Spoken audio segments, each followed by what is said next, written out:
Dear students, आज मैं आप लोगों के लिए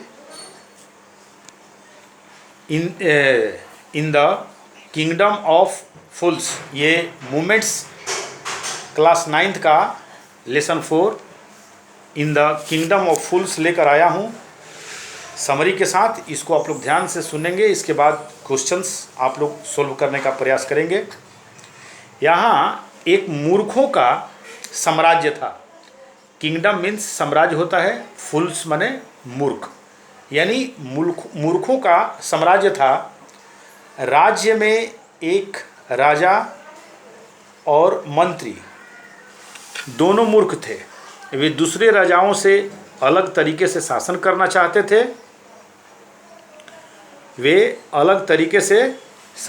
चाहते थे। उन्होंने आदेश दिया कि रात को सभी लोगों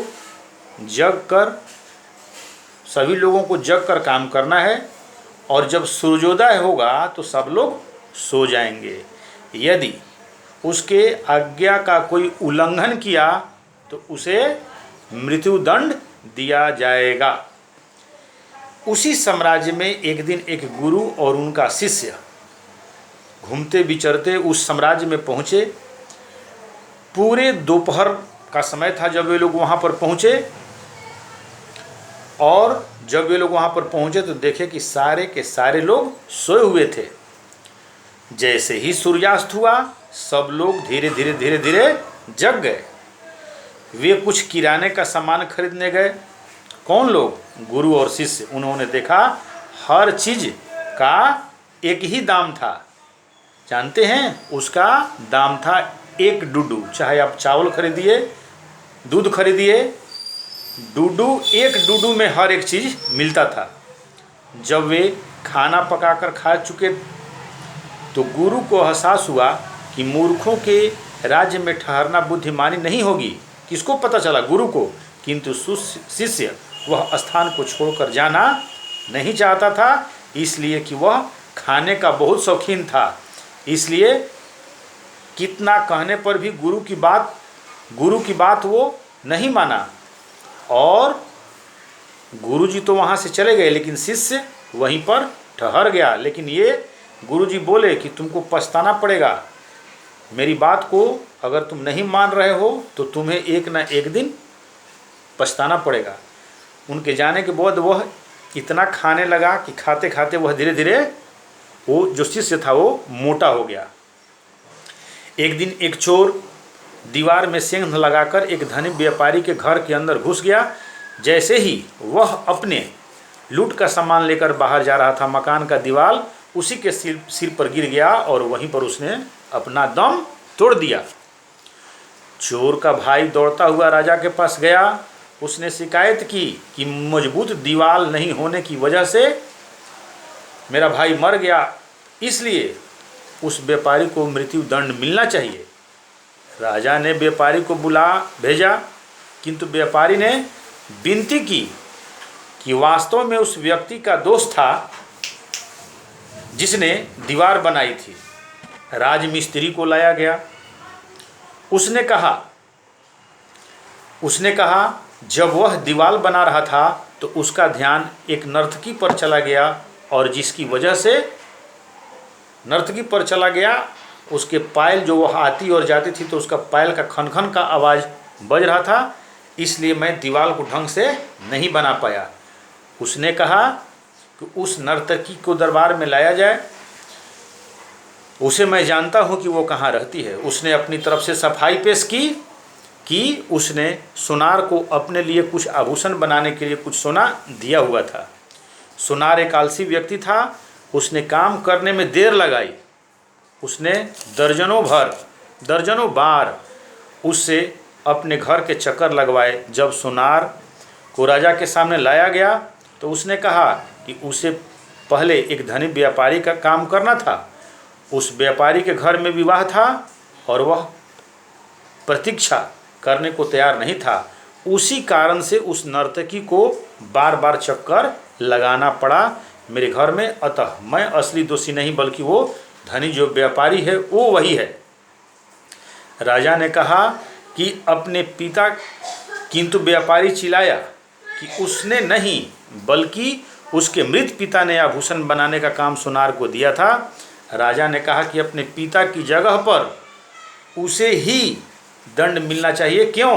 क्योंकि तुमने पिताजी का सारा धन जायदाद जब तुम लिए हो तो जो वो पाप करके गए हो तो पाप का भागी भी तुम ही बनोगे।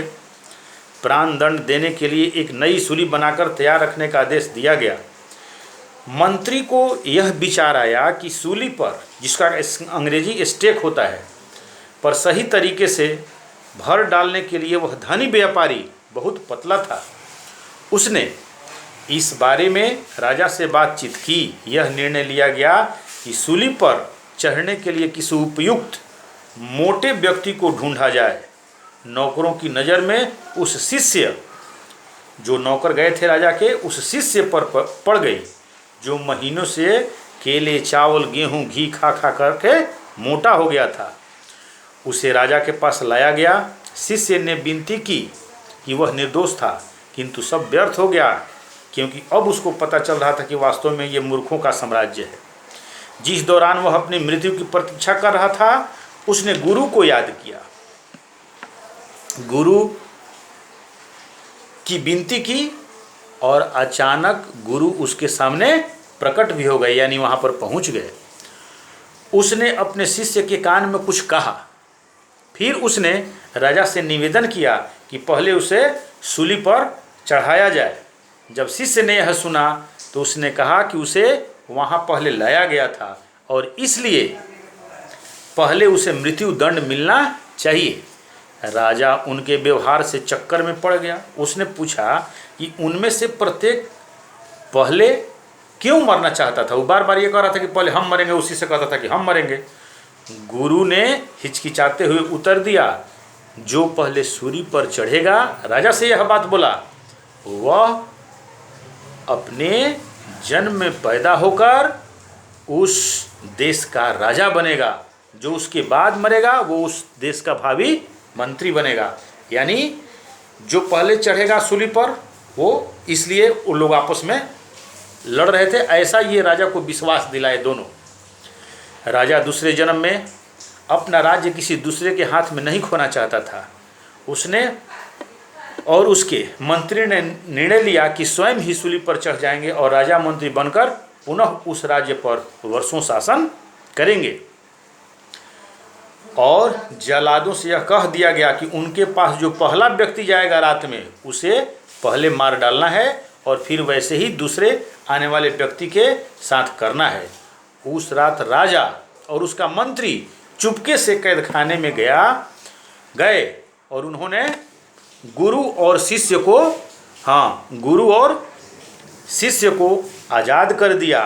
और फिर उनकी जगह पर पहले राजा, तब मंत्री वो गया। फिर उन्होंने उन दोनों का वेश धारण कर लिए, एक जो शिष्य था और वो दोनों का, और स्वयं को मौत का घाट उतरवा दिए, दोनों राजा और मंत्री। लोगों ने अब गुरु और शिष्य और उनकी राजा मंत्री बनने के लिए याचना करने लगे। यानी जो वहाँ के लोग थे कि जो गुरु हैं वो राजा बन जाए और जो शिष्य हैं वो क्या बन जाए, मंत्री बन जाए। उन्हीं से प्रार्थना करने लगे। बहुत याचना करने के बाद वो दोनों मान गए और उन्होंने सभी पुराने कानूनों को बदल दिया। उस दिन से रात को रात रखना था और दिन को दिन, यानी दिन में कार्य कीजिए। इसके अतिरिक्त एक डुड्डू में कुछ भी नहीं मिलना था। वह जगह किसी भी अन्य जगह तरह बन गई। धन्यवाद। और मैं एक बात बताना चाहता हूँ कि इसके राइटर आपके इस किताब के लास्ट में भी दिया गया है। इस चीज़ पर आप लोग थोड़ा सा ध्यान देंगे। इनका नाम है कांडा फ्लोरेइडी, A.K. रामानुजन। ऐसे मुख्य रूप से आप इन्हीं का नाम याद रखेंगे। धन्यवाद।